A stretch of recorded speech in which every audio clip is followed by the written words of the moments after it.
this presentation is for major writers, focusing on women writers specifically. And for our individual authors, I chose Eliza Haywood. Eliza Haywood had many works throughout her life. She wrote over 70 works while she was still alive. She did many things throughout her lifetime. She was an actress, novel writer, a playwright, and mother. Some of her collections that were published before 1850 were The Danger of Giving Way to Passion, 1720 to 1723, The Works, 3 volumes, 1724, Secret Histories, Novels, and Poems. There was 4 volumes in 1725, and Secret Histories, Novels, etc. in 1727. This is just a list of some of the novels and works that Eliza Haywood published before 1850. Obviously, there was a lot. Obviously, every story was different, had different themes, plots, storylines, and some of these were actually turned into plays.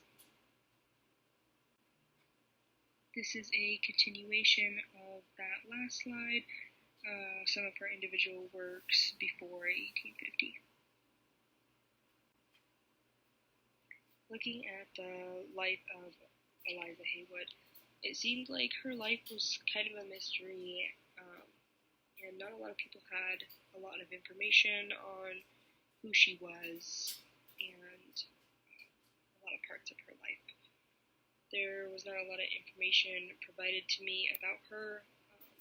They were not sure when she was born or on what day, so they kind of guessed a year, and they decided that she was probably born around 1693.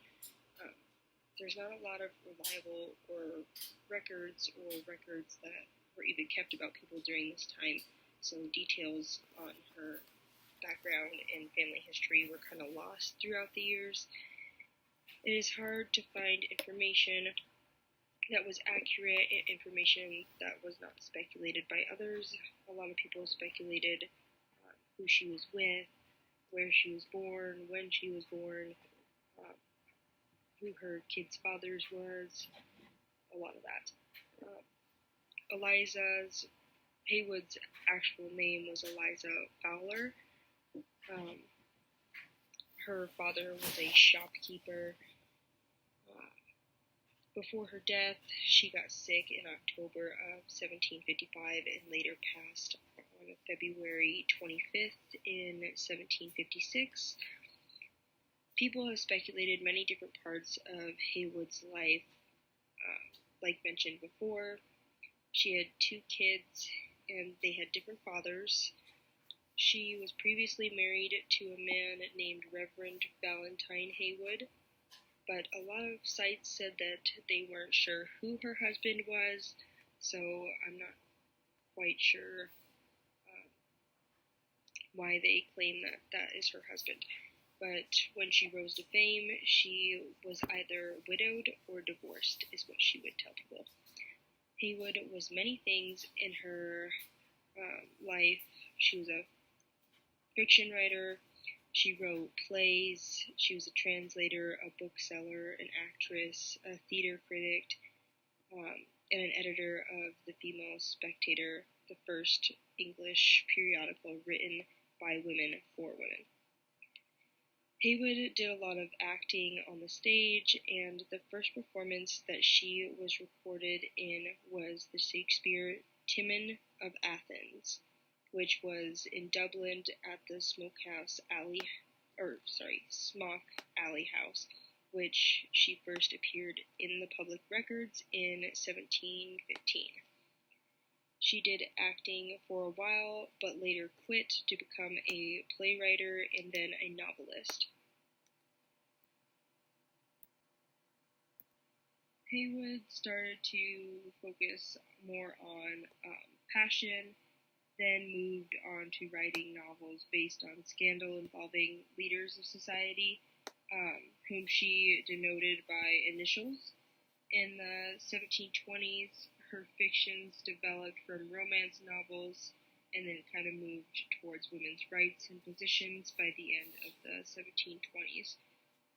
During the middle of her novel journey, she wrote about women, again, who were belittled, tortured, locked up by men, pretty much.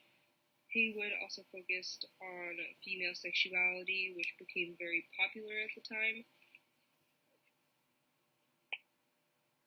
Haywood discusses a lot of themes throughout her novels that she wrote: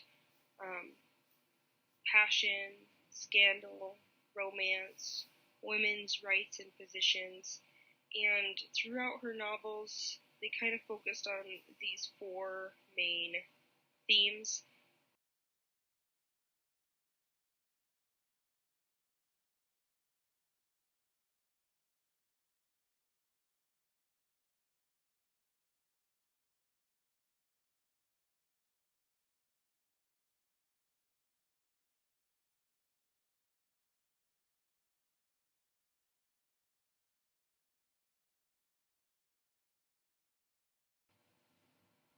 Some of the notable adaptations of Eliza's works were A Wife to be Let in 1723, The Fair Captive in 1721, The Distressed Orphan, or Love in a Madhouse in 1726. And here are the references I used throughout my PowerPoint. Thank you guys for listening.